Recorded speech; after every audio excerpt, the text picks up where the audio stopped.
division. Philly, definitely a top 4 team right now. Kansas City is not. They're sitting 0-2 on the season. However, Sam, the first thing I did was pull up the odds of Kansas City. They're not floating numbers that we wanted. No. We were hoping, okay, maybe they'll give us a 10-1. No, they're not giving you a 10-1 for the AFC. They're not giving you a great number. But what we do see is a pretty nice price in the division. Division's very gettable.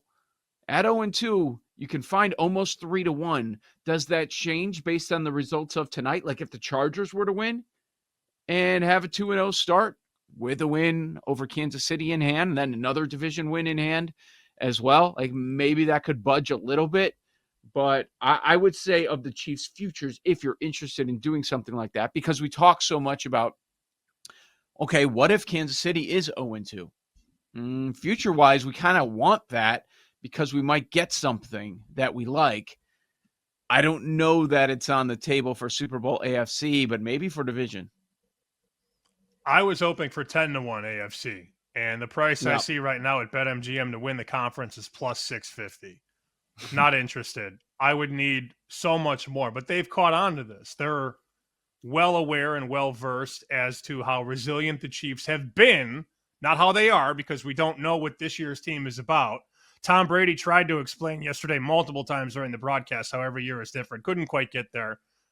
He's trying in the booth, which we'll maybe talk about during Case of the Mondays. He was talking over the music yesterday.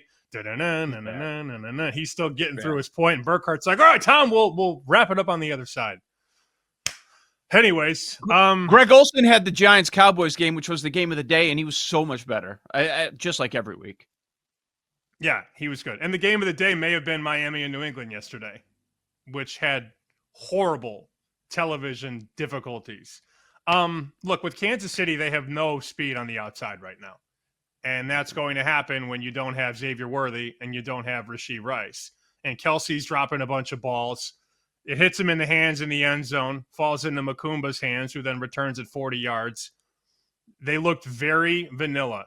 And the Chiefs' defense did a lot to keep Kansas City in the game. But then Philly just pushed its way to victory, which is another story. You know, Blandino's on the broadcast saying, I'm done with the tush push. There's a lot to unpack from yesterday, but I think it's very clear Baltimore and Buffalo are the two best teams in football. Like, we've always sort of thought that. And then after that first 2-team list, after Buffalo, after Baltimore, in whatever order you want to do it, who's number 3? I think most people would say Philly, because Philly is the world champs. But Green Bay's right there. If they can get that sort of push defensively and the quarterback can protect the football, they are one of the best 4 teams in football.